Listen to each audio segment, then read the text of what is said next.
Alright, Fat Shem Jim here with an FST7 chest workout designed by Hany Rambod. If you go to Instagram and look up hashtag FST7 Friday, you will find a plethora of workouts. Starting here with an incline plate-loaded chest press, 4 sets, 10 to 12 reps.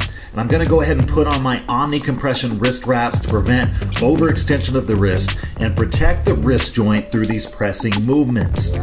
I'm working out with a little bit of a shoulder pain, so to help alleviate that, I'm using a false grip on this machine to angle my wrist in a position that'll help create space in the shoulder capsule and alleviate some of that shoulder pain. On your last set, go to failure and add partials at the end to fully fatigue the chest. Dumbbell Bench Press, 4 sets, 10 to 12 reps. This can be a killer if you have any shoulder pain. Put the shoulders in a stronger position by keeping the elbows below the shoulder. Don't go wide where the elbows are out at the same position as the shoulder. Keep your elbows below the shoulder. Force your shoulders down and back. You do not want to be shoulder shrugged up to your ears in this movement. An exaggerated angle with the dumbbells where the pinkies are higher than your thumbs, and this will alleviate some of your shoulder pain.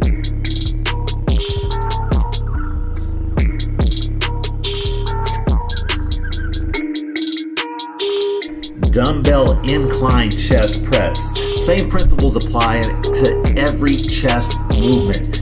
Imagine you are Clark Kent. You just loosen the tie and you're ripping open your white button-up collared shirt to reveal the Superman logo. When people get to the top of the chest press, they tend to drop their chest and let their shoulders come forward. This takes the tension off the chest and puts it on the shoulders. So keep that chest high through the entire movement. Squeeze your chest at the top, but do not let your shoulders come up. In between sets, I like to accentuate the pump. Flexing and posing will let you have your rest periods, but give you those skin-splitting pumps that lead to massive gains. Dumbbell Incline Flies, 4 sets, 10 to 12 reps. Gravity will decrease the resistance of the dumbbells on the concentric portion of this movement. So really focus on bringing the elbows together and squeezing your pecs through the entire motion. Bring the pinky slightly in at the top and focus on that squeeze.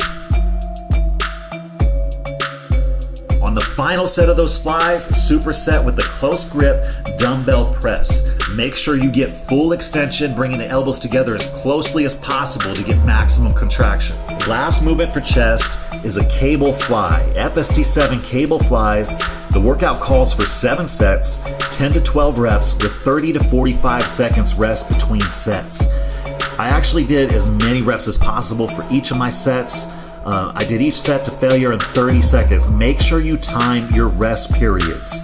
When the final 5 seconds of your rest period, whether you're doing 30 or 45 seconds, when it gets to 25 or 40 seconds, you should be getting ready to grab those handles. When you get to failure, if you can no longer do the fly, switch it up to a pressing movement. Point your palms towards the floor and press like a normal chest press.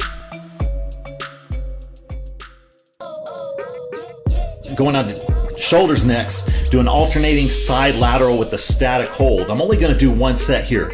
I've gotten some shoulder work in from the chest movements, so I just want to finish them off here.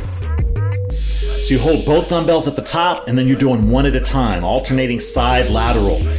5 reps each side, then you're going 4 reps each side, 3 ups, all the way until you get down to 1 rep each side alternating. And then do both of them together for another 5 reps.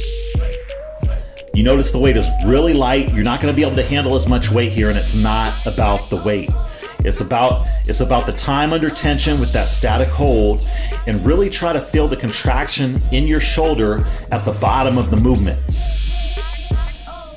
When you get down to 1 rep each side, you're going 5 reps of both shoulders, and that's a wrap for that movement. 1 more exercise for shoulders, a machine shoulder press, 1 set. It's an ab drop set, so you're basically doing 10 reps of a light weight, and when you finish those 10 reps, you're moving it up a plate or 2. Do another 10 reps, and you're going to continue this until you can no longer do 10 reps with that weight. and then you just work back down the stack. When you can no longer do 10 reps, now you're gonna drop the weight, another 10 reps, drop the weight, another 10 reps until you can no longer do it. So you're working up and down the stack, 10 reps at a time. For triceps, we're gonna do a 3 exercise circuit or giant set, starting with the reverse grip tricep extension. It's gonna be 3 times through this circuit, 10 to 12 reps each exercise. With the reverse grip, you're just palms facing up and only bend at the elbows. Going immediately into an overhead tricep extension, your only rest is changing the position of the handles. Focus on turning the palms down. This is a combo that I got from Austin DePiro at the Fit Factory. One of the places I first started bodybuilding, or the place I first started bodybuilding. And this is gonna absolutely fry your triceps. 10 to 12 reps of each exercise, if you can get there, if you can finish those reps. If not, lighten the weight, increase the weight, whatever you need to do to stay in that 10 to 12 rep range.